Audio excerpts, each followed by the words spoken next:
ইসলামটা কে খায় না মাথা দেয় না ফুটবল খেলে কি আমি ওটাই জানতে পারলাম না। ইসলামটা কি? ইসলামকে জিজ্ঞাসা করছি, ইসলামটা কি তোমরাই বলো। এসেছিল পৃথিবীতে কিভাবে, তারপরে রূপ সাজ গোজ দিয়ে একটা ধর্ম যেটা মানুষের দ্বারা সৃষ্টি আবার মানুষকেই শেষ করছে, যার পূর্বপুরুষ হিন্দু। আমরা ইসলাম মুক্ত ভারতবর্ষ করতে চাই। আমাদের আজকে ইসলাম মুক্ত ভারত আমাদের দরকার।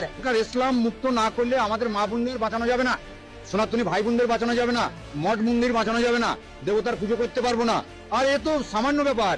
সত্য তেতা দাপরে শয়তান বিনাশ হয়েছে, কলিতে বিনাশ হবে। কলিতে কারা বিনাশ করবে? সাধু সন্ত। সাধু সন্ত বিনাশ করবে। বিনাশকারী সামনে চলে এসছে, ওদের সময় হয়ে এসছে। মমতা ব্যানার্জি হুঁশিয়ার। গোটা ভারতবর্ষে 1 কোটি নাগা সন্ন্যাসী আছে, যেটা আমরা মুঘলের সঙ্গে লড়াই করেছিলাম।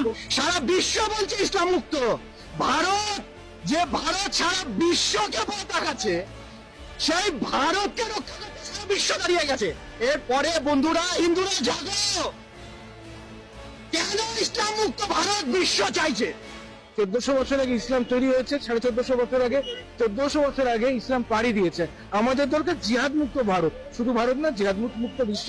যে জিহাদবাদ বলছে যে মুসলমান ছাড়া কেউ থাকবে না, মুসলমানকে কেটে দাও, আর মুসলমান হওয়ার শান্তি নেই।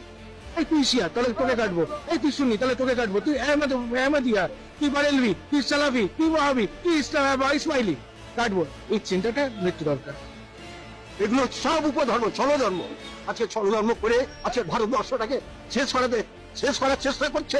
ইসলাম ধর্ম ত্যাগ করে মুক্ত করে আমাদের সনাতন ধর্মাবলম্বী হওয়া উচিত, যাতে এই যে হিন্দু জাতি বা সনাতন ধর্মের উপরে যাতে অত্যাচার অনাচার যাতে না হয় সেই প্রতিকার করা উচিত। একজন সাধু বলছিলেন ইসলাম মুক্ত হওয়া প্রয়োজন। ইসলাম মুক্ত কেন? ইসলাম হচ্ছে মানবিকতার শত্রু। টেররিজমটাকে বাঁচিয়ে রাখার ইকুয়াল টু করলে মনে হয় ইসলাম। মনে হয় কি এখন ছবি পরিষ্কার করে দিয়েছে ইসলামই, যে যেখানে টেররিজম, যেখানে মার্ডার, যেখানে যা কিছু XYZ সংবিধানের বিরুদ্ধে, সেটাই ইসলাম। ভারতবর্ষ কোনোদিন ইসলাম ছিল না, ইসলামের শাসনও ছিল না, কেউ ছিল না। কারণ আমরা যদি দেখি ভারতবর্ষের ইতিহাস, সেখানে ছিল শুধু সনাতন ধর্ম। আমরা হিন্দুরা বুঝিনি, যার জন্য আজকে এপারে 35% হয়ে গেছে 6% থেকে। আমি সুমন্ত চক্রবর্তী, পূর্ব বর্ধমান জেলার 31 নম্বর ওয়ার্ডে আমার নিজস্ব প্রত্যেক বাড়ি ছিল। আজ আমি 2018 সাল থেকে সেই পৈতৃক বাড়ি থেকে জেহাদি মুসলমানদের অত্যাচারে এক প্রকার তাদের ফতোয়ার জন্য সেই নিজস্ব পৈতৃক বাড়িতে 2018 সাল থেকে ঢুকতে পারছি না। আজকে যে হিন্দু সনাতন ধর্মটা কোথায় যাবে? আজকের হিন্দু সনাতন ধর্ম কোথায় যে দাঁড়াবে? ইসলাম বলে কোনো কথা ধর্ম ছিল না। আমাদের